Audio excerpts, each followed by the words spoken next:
आनंद मठ।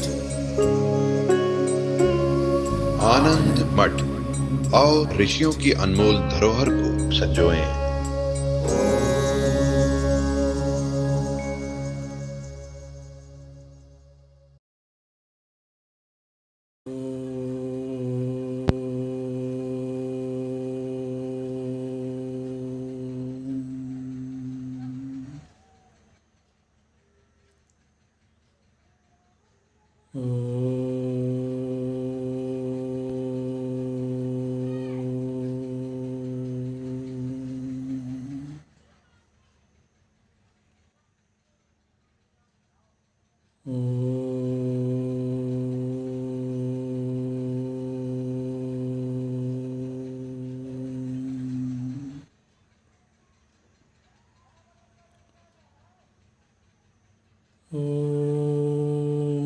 भद्रं कर्णेभिः शृणुयाम देवाः भद्रं पश्येमाक्षभिर्यजत्राः स्थिरैरङ्गैस्तुष्टुवागुंसस्तनूभिः व्यशेम देवहितं यदायुः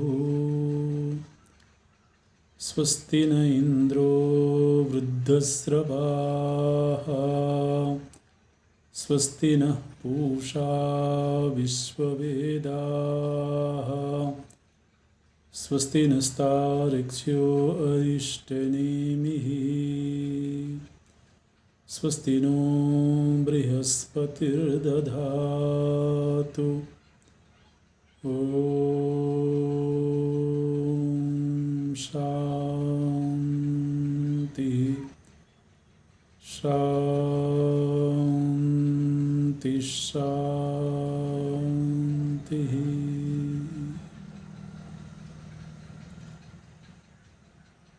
सच्चिदानन्दरूपाय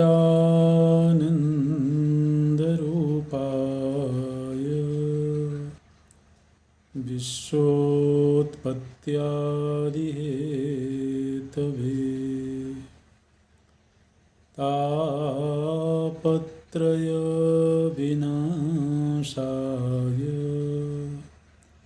श्रीकृष्णाय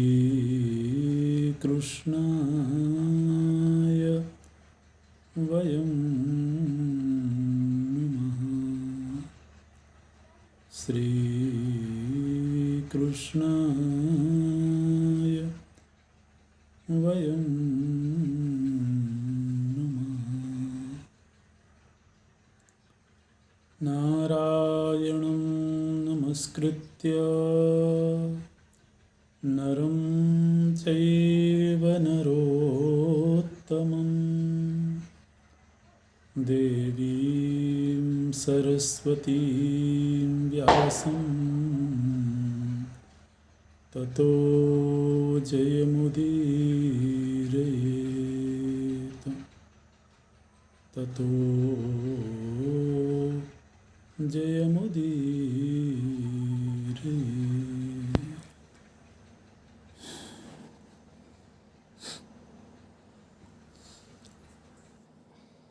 महाभारत युद्ध संपन्न होने के बाद समाज का क्या परिदृश्य है ये जानना भी जरूरी है।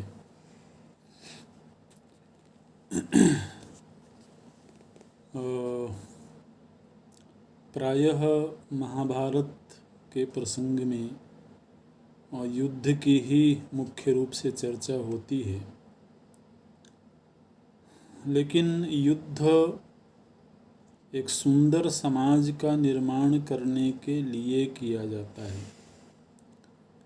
युद्ध केवल युद्ध के लिए नहीं होता है। राम रावण युद्ध हुआ त्रेता युग में, तो केवल एक आपसी वैर का परिणाम युद्ध नहीं है, बल्कि उस युद्ध के बाद एक सुंदर राष्ट्र का निर्माण, एक सुव्यवस्थित समाज का निर्माण करना ही मुख्य प्रयोजन होता है, जो हमारे पौराणिक युद्ध हैं। पुराणों में जिन युद्धों का प्रसंग आता है उनको आधुनिक काल के युद्धों से जोड़ करके नहीं देखना चाहिए। प्रभु जी अवतार लेकर के और जब असुरों का संहार करते हैं, एक विशालकाय युद्ध की स्थिति बनती है, तो वो युद्ध उस तरह का नहीं है जिस तरह के युद्ध आधुनिक काल में होते हैं।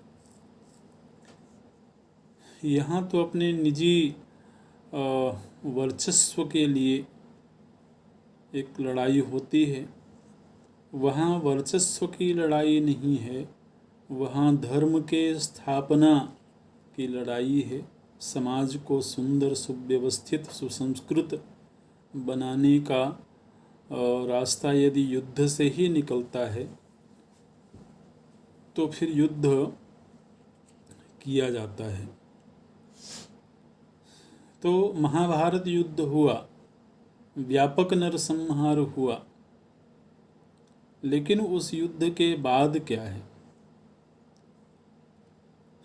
तो एक राज्य की स्थापना हुई, एक ऐसे राज्य की स्थापना जिसको राम राज्य के समकक्ष रखा जा सकता है।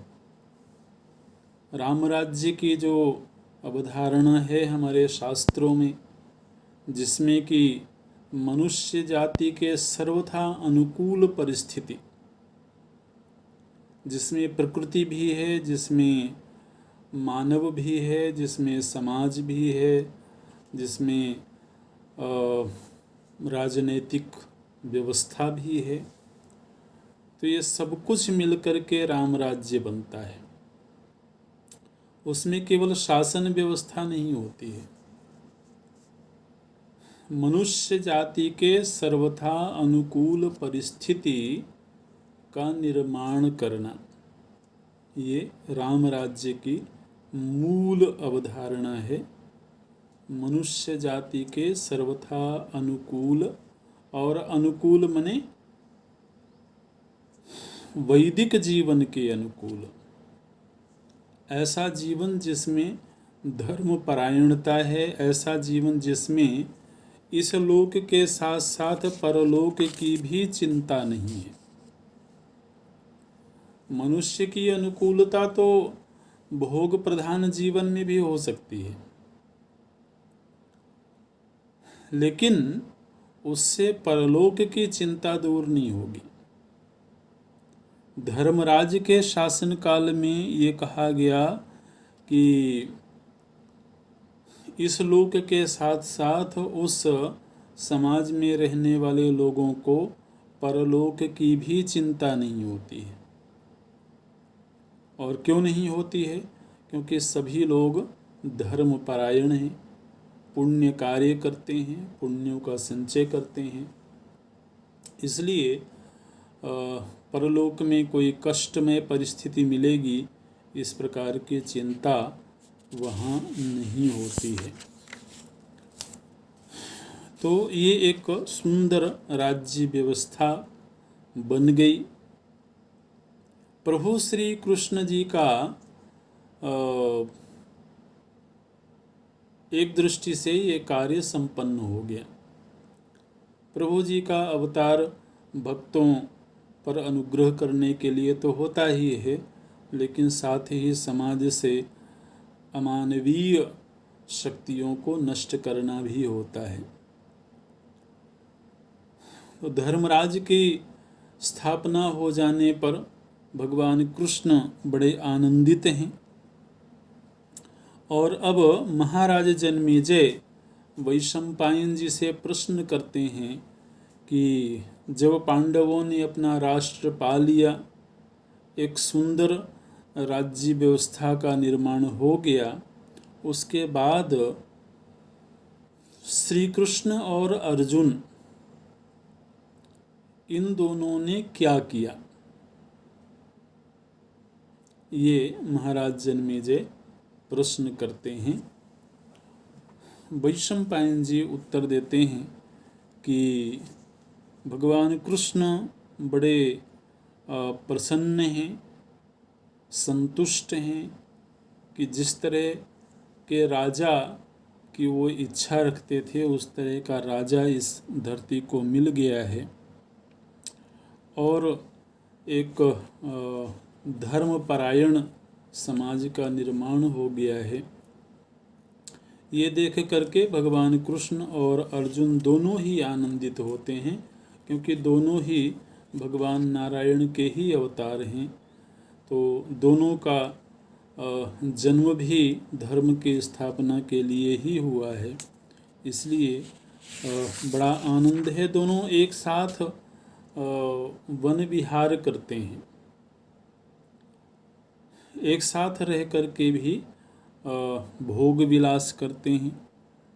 और एक दिन भगवान कृष्ण अर्जुन से बोलते हैं कि अर्जुन, द्वारिका से आए हुए मुझे बहुत दिन हो गए हैं और बलराम जी से, अपने बड़े भाई से, हमारे जो पिता हैं वसुदेव जी और वृष्णि वंश के अन्य जो पुरुष हैं उन सब से बिछड़े हुए भी बहुत दिन हो गए हैं। इसलिए अब मैं द्वारिकापुरी जाना चाहता हूँ। ये भगवान कृष्ण अर्जुन से बोलते हैं। दोनों लोग एकांत में विहरण कर रहे हैं, तो आपस में चर्चा होती है। तो भगवान कृष्ण बोलते हैं कि अर्जुन, अब मैं द्वारका जाना चाहता हूँ। महाराज युधिष्ठिर इस समय सत्ता पर विराजमान हैं और निश्चित रूप से वो धर्मपरायण रह करके प्रजा का पालन करेंगे, इस बात को लेकर के मुझे संतोष है। लेकिन आप देखिए भगवान कृष्ण किस तरह से शील का आचरण करते हैं, सिखाते हैं कि किस तरह से एक सभ्य पुरुष को आचरण करना चाहिए, आपसी संबंधों में किस तरह की मर्यादा, किस तरह का माधुर्य रहना चाहिए। भगवान कृष्ण से ऊपर कोई नहीं है, लेकिन वो छोटों को बड़प्पन देते हैं। तो अर्जुन से भगवान कृष्ण बोलते हैं कि अर्जुन, महाराज युधिष्ठिर के पास जाकर के तुम कहो कि श्री कृष्ण द्वारका जाना चाहते हैं। माने भगवान श्री कृष्ण सीधे युधिष्ठिर जी से ये बात नहीं बोलते हैं, अर्जुन को माध्यम बनाते हैं और अर्जुन से कहते हैं कि तुम चल करके महाराज से ये बात कहो, ये प्रस्ताव रखो कि श्री कृष्ण अब द्वारका जाना चाहते हैं। क्योंकि ये बात कह कर के भी मैं युधिष्ठिर जी को कष्ट नहीं देना चाहता, क्योंकि वो जानते हैं कि ये सभी अर्जुन भी बड़े दुखी मन से ही इस बात को स्वीकार करते हैं। आगे आएगा प्रसंग, लेकिन भगवान जानते हैं कि कोई भी पांडव और कोई भी माताएं सहर्ष इस प्रस्ताव को स्वीकार नहीं करेंगी। इसलिए भगवान बोलते हैं कि नहि तस्या प्रियम कुर्याम प्राणत्यागेप्युपस्थिते कुतो गंतुम महाबाहो पुरीम द्वारावतीम प्रति। भगवान बोलते हैं कि युधिष्ठिर जी को मैं किंचित भी कष्ट नहीं देना चाहता हूँ, इसलिए मैं उनसे ये जाकर के कहूँ कि मुझे द्वारिकापुरी जाना है, ये मुझे सही नहीं है। इसलिए तुम चल कर के उनके सामने ये प्रस्ताव रखो और उनसे मुझे द्वारिका जाने की आज्ञा दिलाओ।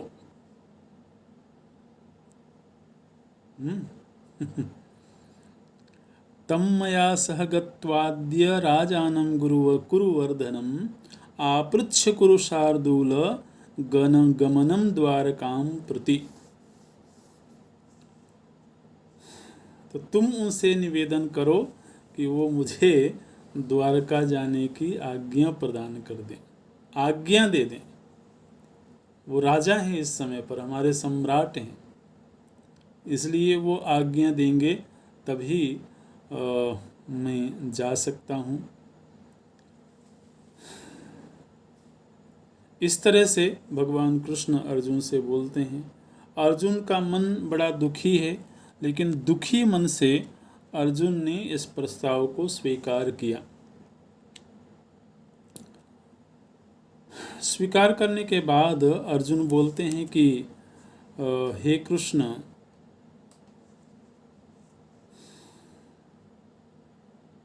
आपके साथ रह करके हम लोगों को बड़ा आनंद आता है, और मुझे याद आ रहा है कि इस भयावह युद्ध के पहले आपने मुझे ईश्वरीय ज्ञान का उपदेश किया था। लेकिन इस युद्ध के कारण मेरा चित्त विचलित हो गया, और विचलित हो जाने के कारण मुझे उस ईश्वरीय ज्ञान की विस्मृति हो गई है। गीता जी के विषय में अर्जुन बोलते हैं भगवान से कि चित्त विचलित हो जाने के कारण यत्तद् भगवता प्रोक्तम पुरा केशव सौहृदात् तत्सर्वं पुरुषव्याघ्र नष्टम में भ्रष्ट चेतसः। इस समय पर मेरे चित्त में उस ज्ञान की स्मृति नहीं हो रही है, इसलिए। और आप कह रहे हैं कि हमको द्वारका जाना है, तो इससे पहले कि आप द्वारका जाएं, एक बार पुनः आप मुझे वो ज्ञान सुना दीजिए। और पूरा सविस्तार बोलते हैं, मम कौतूहलं त्वस्ति तेष्वर्थेषु पुनः पुनः भवांस्तु द्वारकां गंता न चिरादिव माधव। तो इसके पहले कि आप द्वारका चले जाएं, आप मुझे वो उपदेश एक बार पुनः दीजिए, एक बार वह ईश्वरीय ज्ञान पुनः सुनाइए। भगवान कृष्ण बोले कि अर्जुन, ये तो अच्छी बात नहीं है। तुमको उस दिव्य ज्ञान की विस्मृति हो गई, ये ठीक बात नहीं है। ये सुन करके मेरा मन प्रसन्न नहीं हुआ। ये बोलते हैं भगवान, अबुद्ध्या नागृहीर्यस्त्वं तन्मे सुमहद अप्रियम। ये बात सुन करके मुझे बड़ा अप्रिय लगा है कि ऐसा जो महान, ऐसा जो दिव्य ज्ञान तुमको प्रदान किया गया था, वो तुम्हें विस्मृत हो गया है। तो ये बात ठीक नहीं है। और आगे और नाराज़गी व्यक्त करते हैं, बोलते हैं कि मुझे ऐसा लगता है कि तुम बड़े श्रद्धाहीन हो। नूनम अश्रद्धधानोसि दुर्मेधायसि पांडव न च शक्यम पुनर्वक्तुम अशेषेण धनंजय। हम बोले कि तुमने उसको विस्मृत कर दिया, लेकिन अब मैं वह ज्ञान उसी तरीके से तुम्हें दोबारा नहीं दे सकता। नहीं दे सकता मतलब यहाँ सामर्थ्य की कमी की बात नहीं है।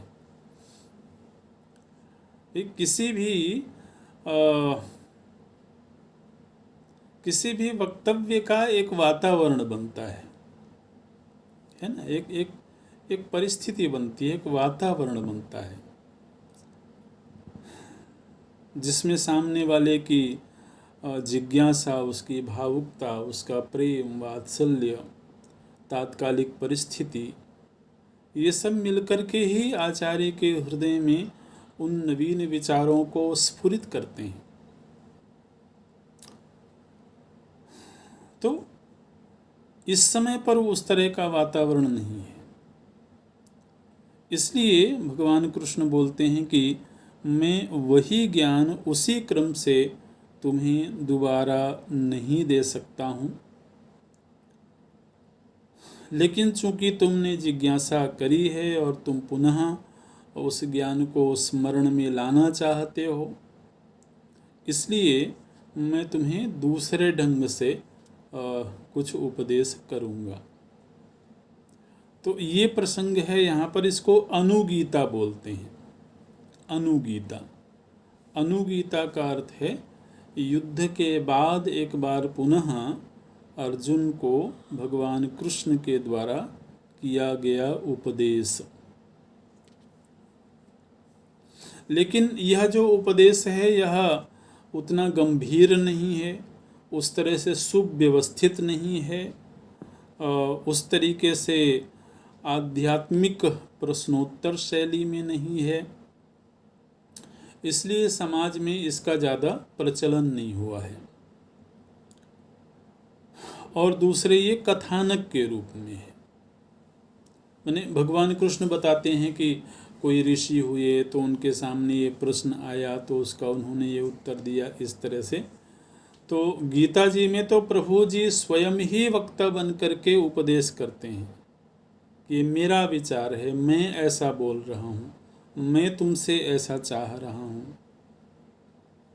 तो वहाँ पर मुख्य वक्ता के रूप में भगवान कृष्ण स्वयं हैं और वो अपने निजी विचारों को व्यक्त करते हैं। लेकिन यह जो अनुगीता है, इस अनुगीता में इतिहास में घटी हुई कथानकों का वर्णन करते हैं। आध्यात्मिक चर्चा है इसमें, लेकिन वह परोक्ष रूप में है और कथानकों के रूप में है। तो यह जो अनुगीता है यह आश्वमेधिक पर्व, अनुशासन पर्व के बाद अगला पर्व है आश्वमेधिक पर्व। तो इस आश्वमेधिक पर्व में ये अनुगीता का प्रसंग आता है। 16वें अध्याय से शुरू होता है और ये 51 लगभग 36 अध्यायों में है। ये जो अनुगीता का प्रसंग है ये थोड़ा व्यापक है, विस्तृत है और 16वें से लेकर के 51वें अध्याय तक ये अनुगीता का प्रसंग है। कोई कोई श्लोक, कोई कोई प्रसंग हम लोग देखेंगे इसमें से। भगवान कृष्ण बोलते हैं कि अर्जुन, इस परमात्म तत्व का वर्णन करने के लिए मैं तुमको एक प्राचीन इतिहास सुनाता हूँ। और वो प्राचीन इतिहास इस तरह से है कि एक ब्राह्मण है और बहुत दिव्य ज्ञानी तेजस्वी ब्राह्मण हैं, ब्रह्मलोक में रहते हैं वो। और एक बार वो ब्रह्मलोक से उतर करके स्वर्गलोक होते हुए वो मेरे पास में आए। और मेरे पास जब वो ब्राह्मण आए तो मैंने उनका विधिवत पूजन किया, सत्कार किया और उनसे मोक्ष धर्म के विषय में प्रश्न किया। तो उस ब्राह्मण के द्वारा मुझे जो मोक्ष धर्म का उपदेश किया गया था वो मैं तुम्हें सुना रहा हूँ। अब देखिए, ये भगवान का सीधा वक्तव्य नहीं हुआ, ये परोक्ष वक्तव्य हो गया कि उस ऋषि ने, उस ब्राह्मण ने मुझे ऐसा सुनाया था। तो इसमें बड़ा अंतर हो जाता है।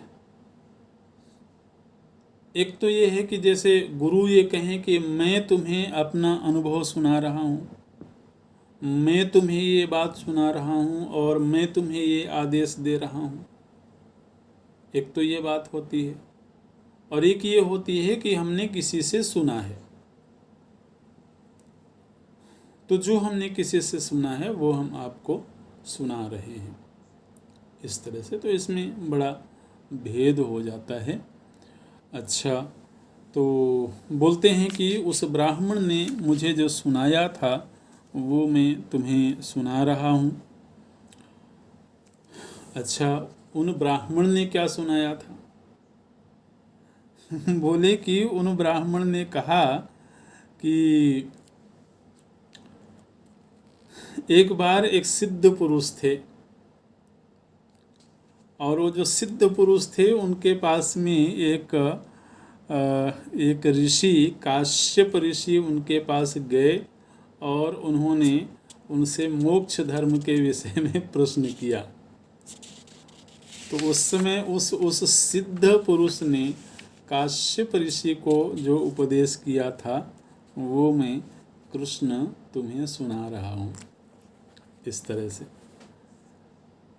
अच्छा, तो कुल मिलाकर के यहाँ पर जो चर्चा है वो चर्चा है काश्यप ऋषि के प्रश्न हैं और एक सिद्ध पुरुष हैं उनके उत्तर हैं। चर्चा प्रश्नोत्तर शैली में ही है। तो वो जो काश्यप ऋषि हैं, जब वो शिष्य भाव से उन सिद्ध पुरुष के पास में गए तो उन्होंने प्रश्न किया कि इस शरीर की उत्पत्ति कैसे होती है और जीव एक शरीर का त्याग करके दूसरे शरीर में कैसे जाता है। जीव के आवागमन की प्रक्रिया क्या है, ये प्रश्न काश्यप ऋषि ने पूछा था। कथम शरीरम च्यवते कथम चैवोपपद्यते कथम कष्टाच्च संसारात् संसरण परिमुच्यते। और किस तरह से यह जीव संसरण से मुक्त होता है। आत्मा च प्रकृति मुक्त्वा तच्छरीरम विमुंचति शरीरतश्च निर्मुक्तः कथमन्यत् प्रपद्यते। और यह जो जीवात्मा है यह शरीर का त्याग कैसे करता है, नवीन शरीर में प्रवेश किस प्रकार से करता है। तो इस तरह के प्रश्न काश्यप ऋषि के द्वारा किए गए। उस समय पर वो जो सिद्ध पुरुष हैं उन्होंने उत्तर दिया। उन्होंने कहा कि हे काश्यप, तुमने बहुत ही सुंदर प्रश्न किया है और लोकोपकारी प्रश्न किया है। सबसे पहले मैं तुम्हें ये बताता हूँ कि ये जीव शरीर का त्याग कैसे करता है। मतलब दूसरे शरीर में जाने के लिए, नवीन शरीर में जाने के लिए पहले वो जिस शरीर में है उस शरीर का त्याग कैसे करता है। बोलते हैं कि जब उस शरीर से संबंधित प्रारब्ध समाप्त होने लगता है तो प्रारब्ध समाप्ति का एक संकेत ये होता है कि व्यक्ति का अपने मन पर अधिकार नहीं रह जाता है, मन उसके वश में नहीं रह जाता है। और फिर वह ऐसा बर्ताव करने लगता है, ऐसा आचरण करने लगता है, उसका ऐसा खान पान हो जाता है जो कई बार विवेकपूर्ण नहीं होता है।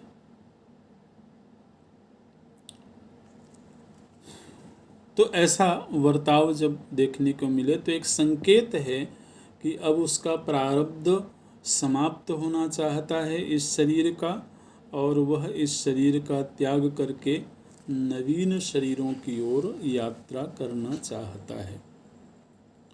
तो क्या होता है, बोले कि सत्वं बलं च कालं च विदित्वा चात्मनस्तथा अतिवेलमुपासनाति स्वविरुद्धान्यानात्मवान। बोले कि वह ऐसा भोजन ग्रहण करने लगता है जो उसके शरीर में रोग पैदा करे, शरीर में विकृति पैदा करे। कभी तो बार बार भोजन करता है और इस तरह का भोजन करता है जो उसका शरीर उसको पचा न सके, उसको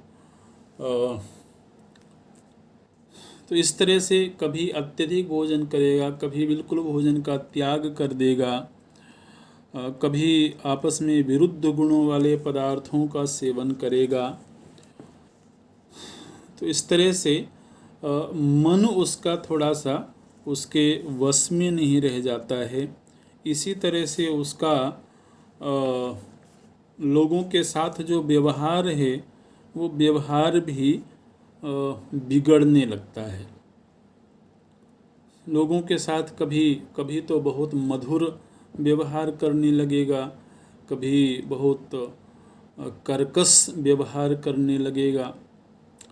तो खान पान के बदलाव से, खान पान के बिगड़ने से उसके शरीर में कोई गंभीर व्याधि का जन्म हो जाता है।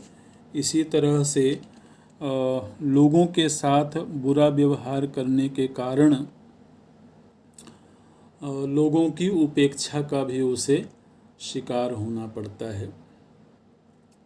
अच्छा, तो ऐसी स्थिति में जब उसके शरीर में कोई असाध्य व्याधि आ जाती है तो उसी व्याधि के द्वारा उसका शरीर नष्ट कर दिया जाता है।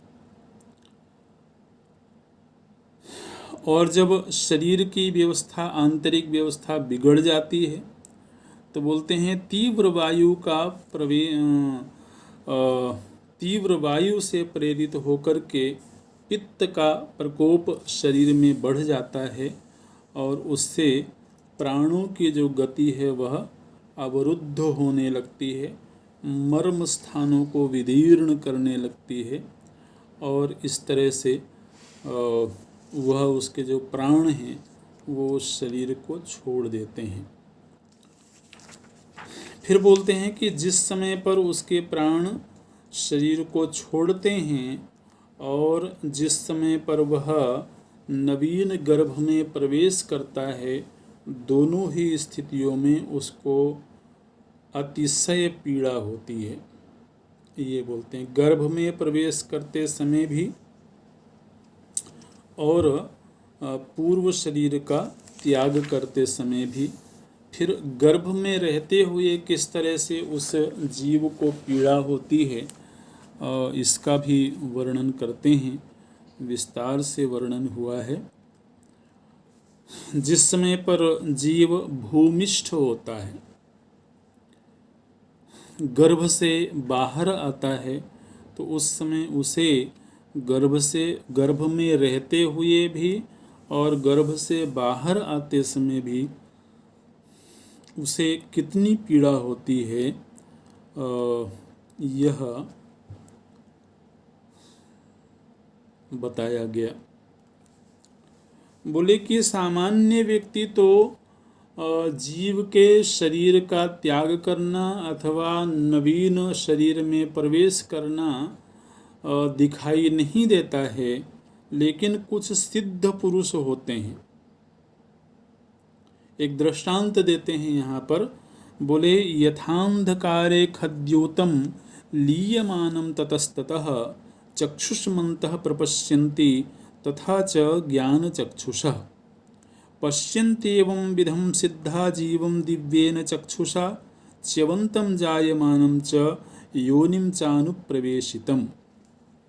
बोले कि जिस तरह से घना अंधेरा हो और उस अंधेरे में कोई जुगनू चमक जाए तो नेत्र वाला पुरुष उस जुगनू को उस अंधेरे में भी देख लेता है। दृष्टांत पर ध्यान दीजिएगा। नेत्रवान पुरुष अंधकार में भी जुगनू को देख लेता है। ठीक इसी तरह से जो ज्ञानवान पुरुष होता है, जो ज्ञान चक्षु से संपन्न पुरुष होता है, जो सिद्ध पुरुष होता है, वह जीव का शरीर से निर्गमन और जीव का शरीर में प्रवेश, इन दोनों ही घटनाओं को वो देख लेता है, ये बोलते हैं।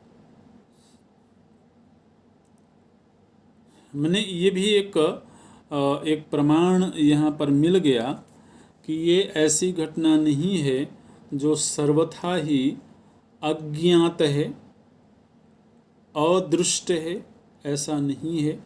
बोलते हैं कि ज्ञान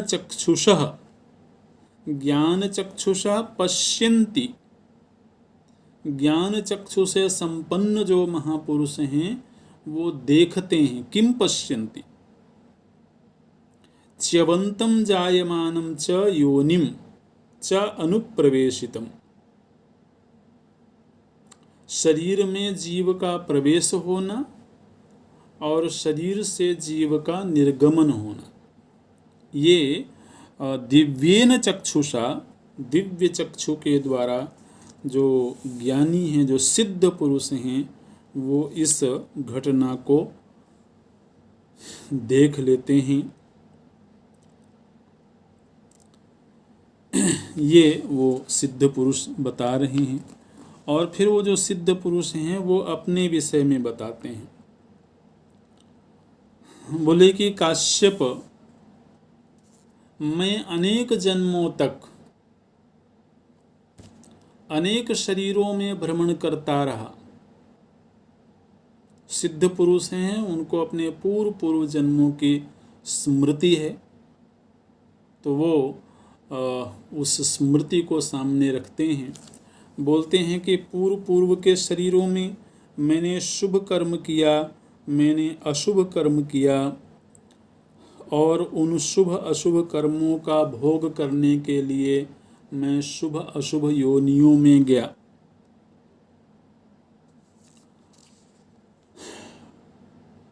उन योनियों में जाकर के मैंने असह्य कष्ट भी सहे और अत्यधिक सुख का भी उपभोग किया। लेकिन मैंने बार बार शरीर धारण करते हुए अनुभव किया कि महान से महान सुख भी एक दिन समाप्त हो जाता है। ये मैंने अनुभव किया। और बड़े से बड़ी पीड़ा भी, मर्मांतक पीड़ा भी एक दिन दूर हो जाती है। तो इस जीव की जो जीवन यात्रा है, इस जीवन में यात्रा में कोई भी अनुभूति, कोई भी परिस्थिति, कोई भी योनि, कोई भी शरीर शाश्वत नहीं मिला मुझे, स्थायी नहीं मिला। दिव्य लोकों में जाकर के मैंने सुखों का उपभोग किया, दीर्घ काल तक उपभोग किया, लेकिन एक समय आया जब वह परिस्थिति छूट गई और फिर अपने अशुभ कर्मों की वजह से मैं अशुभ लोगों को गया। वहाँ बहुत पीड़ा का अनुभव हुआ। इस तरह से जब बार बार मैं एक शरीर से दूसरे शरीर में यात्रा करता रहा, तब एक बार एक शरीर में रह कर के मेरे भीतर ये विवेक जागृत हुआ कि मुझे अब ये यात्रा नहीं करना है। तब मैंने निर्गुण परमात्मा का आश्रय लिया। ये बोलते हैं, निर्गुण परमात्मा का आश्रय लेकर के और उसका चिंतन किया, और मैंने ये पाया कि यह जो जीवात्मा है यह उस दीप की भांति है जो कि अंधेरे में रखा होता है और आसपास की समस्त वस्तुओं को प्रकाशित करता है। उसी तरह से यह जो जीव रूपी ज्योति है यह शरीर के भीतर रह करके और शरीर के समस्त अवयवों को प्रकाशित कर रही है। यथा च दीपः शरणे दीप्यमानः प्रकाशते एवमेव शरीराणि प्रकाशयति चेतना। उसके बाद मैंने उस निर्गुण निराकार तत्व का चिंतन किया, उसकी उपासना करी और धीरे धीरे मुझको सिद्धि की प्राप्ति हुई। वो सिद्ध पुरुष ये बोलते हैं कि आज मेरे पास में ये सिद्धि है कि मैं चाहे जिस किसी लोक में जा सकता हूँ, जीव की जीवन यात्रा को देख सकता हूँ और परमात्मा के यथार्थ तत्व को भी मैं जानता हूँ। लेकिन अभी मैंने सिद्ध के रूप में ही लोकांतर में भ्रमण करने का निश्चय किया है।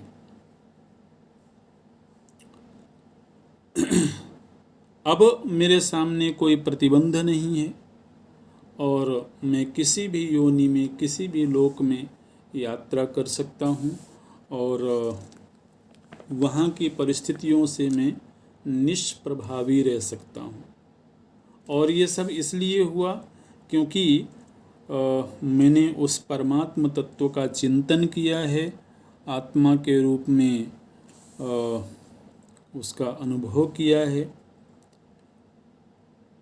इसलिए आज मुझे ये सिद्धि प्राप्त है। तो ये बात वो जो सिद्ध पुरुष हैं वो उन्होंने काश्यप ऋषि को सुनाया था। ये एक संकेत उन ब्राह्मण ने, ध्यान रखें ये भगवान कृष्ण अर्जुन को सुना रहे हैं कि उनको एक ब्राह्मण के द्वारा ये बात सुनाई गई थी। फिर आगे बोलते हैं कि वो जो काश्यप ऋषि थे उन्होंने आगे प्रश्न किया कि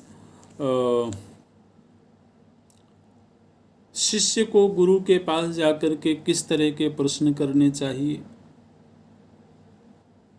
और गुरु के द्वारा किस तरह से आत्म तत्व का उपदेश किया जाता है।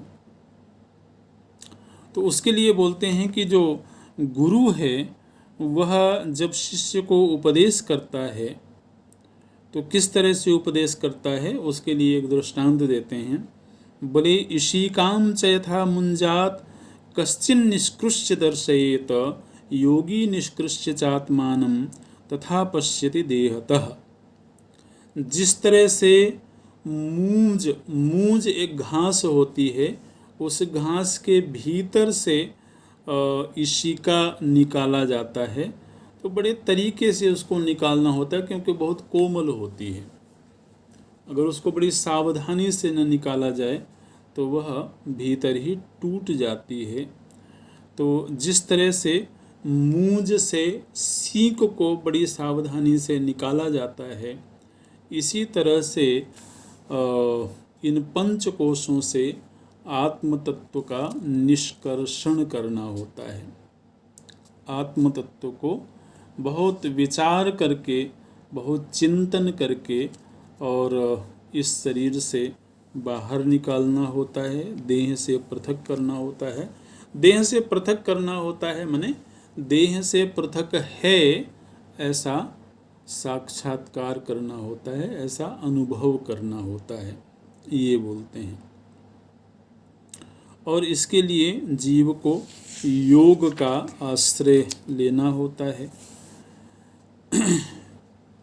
योगाभ्यास करना होता है, वैराग्य वृत्ति पूर्वक योगाभ्यास करना होता है। सम्यक युक्तो यता यता यदात्मानं आत्मन्येव प्रपश्यति तदैव न स्पृह्यति साक्षादपि सतकृतो हो। बोले कि जिस समय पर उचित योग अभ्यास करके कोई साधक आत्म साक्षात्कार कर लेता है, उसके बाद उसको यदि इंद्र पद भी मिल जाए तब भी उसकी किसी भी भोग में कोई आसक्ति नहीं होती है। लेकिन इस तरह के योगाभ्यास के लिए उसको एकांत में रह करके और निरंतर योग का अभ्यास करना चाहिए। योग में एकांतशीलस्तु यथा विन्दति तच्छृणु दृष्टपूर्वां दिशं चिन्त्य यस्मिन् सन्निवसेत् पुरे पुरस्याभ्यन्तरे तस्य मनस्थाप्यं न बाह्यतः। तो एकांत में रह करके योग का अभ्यास करना चाहिए और उस समय बहिर्मुखता का सर्वथा त्याग करके और अंतर्मुखी हो जाना चाहिए। अंतर्मुखी हो करके और फिर विधिवत तरीके से उसको आत्मचिंतन करना चाहिए। तो यह जो योगाभ्यास होता है किस प्रकार से होता है, इसका फिर विस्तार से वर्णन करते हैं वो जो सिद्ध पुरुष हैं।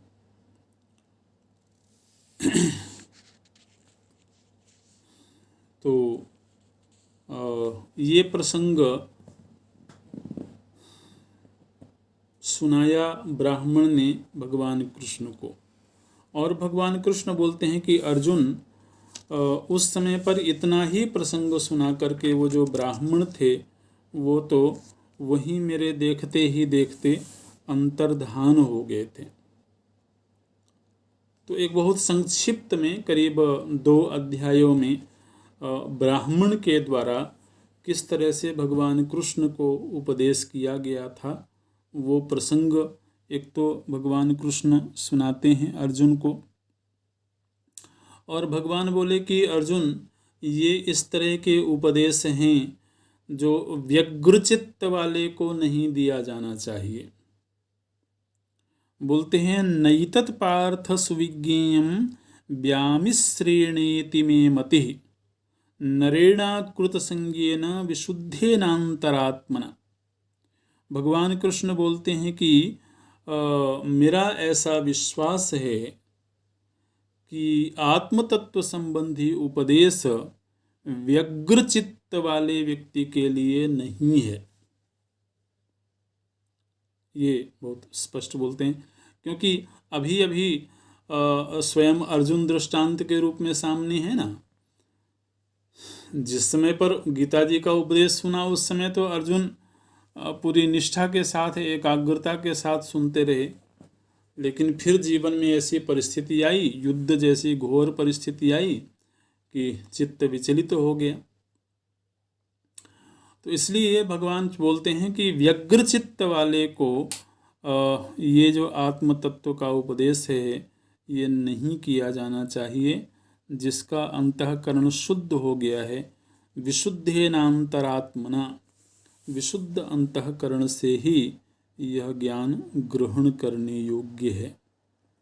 देवताओं के लिए भी यह गोपनीय है। देवता भी इस ज्ञान को आसानी से प्राप्त नहीं कर पाते हैं, और मनुष्यों में भी तुम्हारे जैसा कोई विरला ही मनुष्य होता है जिसे इस तरह का ज्ञान दिया जा सकता है।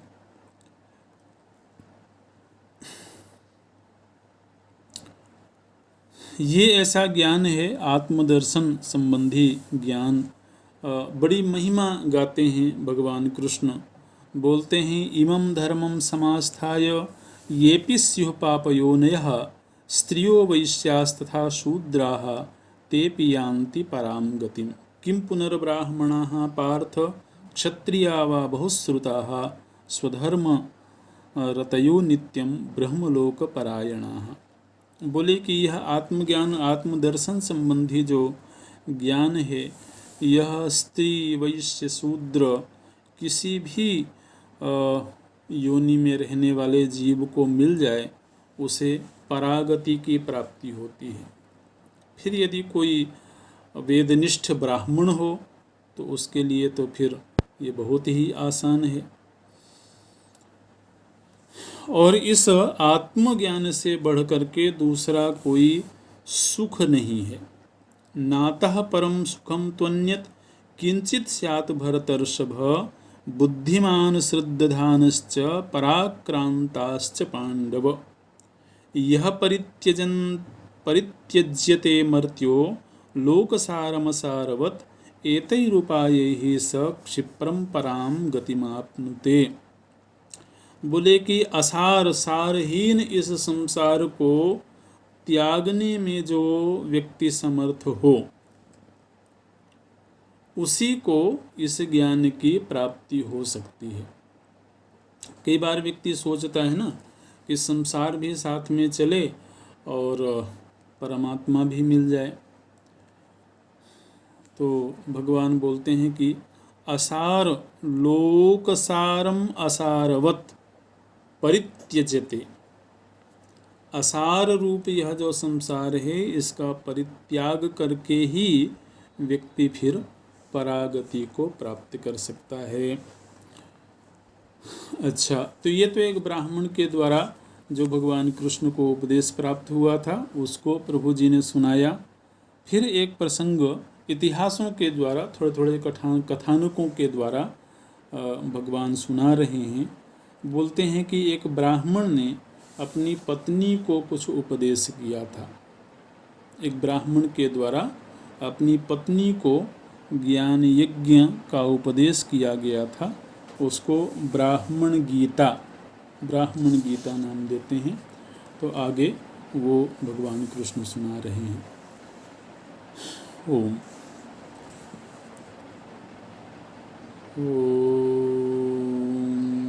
पूर्णमदः पूर्णमिदं पूर्णात् पूर्णमुदच्यते पूर्णस्य पूर्णमादाय पूर्णमेवावशिष्यते। ओम शांति शांति शांति। हरि ओम। श्री गुरुभ्यो नमः। हरि ओम।